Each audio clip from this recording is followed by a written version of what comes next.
សូមគោរពជម្រាបសួរបងប្អូនទាំងអស់គ្នាថ្ងៃនេះសូមគោរពអញ្ជើញអ្នកទាំងអស់គ្នាអញ្ជើញមកស្គាល់ទីតាំងនៃមណ្ឌលសុខភាពមេមត់ដែលស្ថិតនៅក្នុង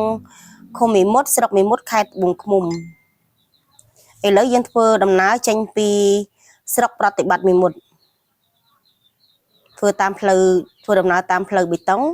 ឥឡូវយើងមកដល់ថ្លោងទ្វារនៃមន្ទីរពេទ្យបងឯកមេមត់យើងចូលតាមថ្លោងទ្វារនេះ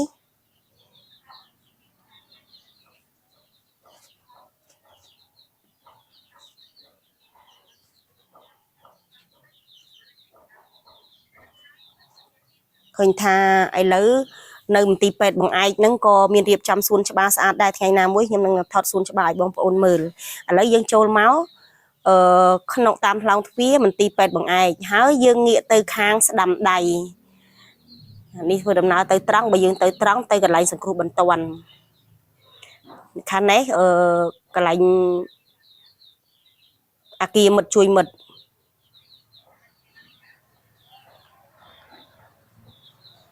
ក្តារព័ត៌មានក្តារខៀនព័ត៌មានបងប្អូនទាំងអស់គ្នា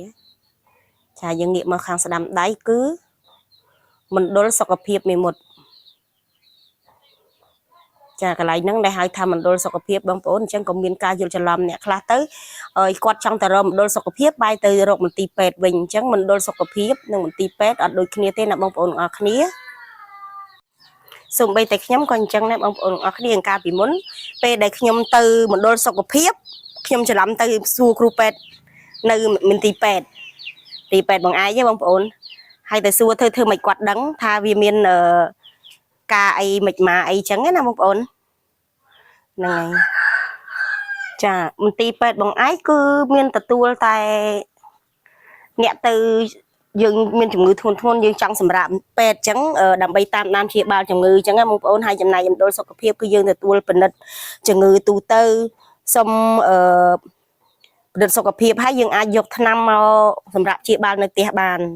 ជំងឺស្រាលអញ្ចឹងណាបងប្អូន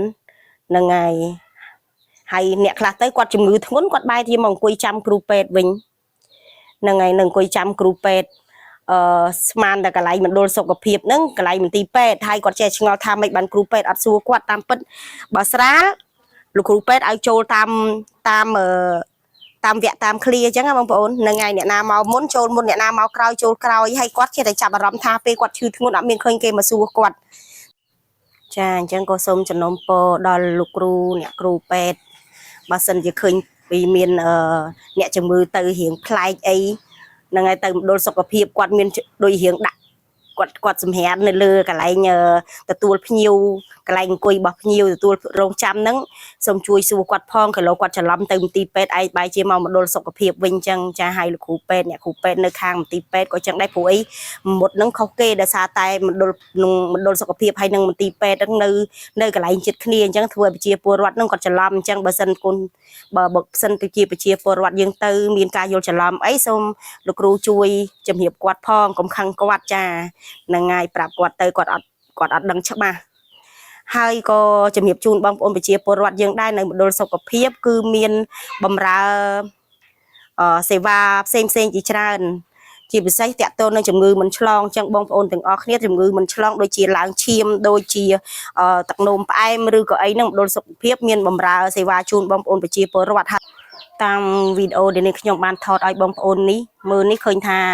នៅមន្ទីរពេទ្យនៅមណ្ឌលសុខភាពមេមត់ហ្នឹងគឺបានរៀបចំបានល្អមានកន្លែងលាងដៃមានបង្គន់អីមានអនាម័យមានផាសុខភាពអញ្ចឹងបញ្ជាក់ឃើញថាសេវាក៏ល្អទៅតាមនឹងដែរអញ្ចឹងបងប្អូនទាំងអស់គ្នាកុំភ្លេចមកទទួលសេវានៅមណ្ឌលសុខភាពមេមត់ទាំងអស់គ្នាសូមគោរពអរគុណបងប្អូនទាំងអស់គ្នា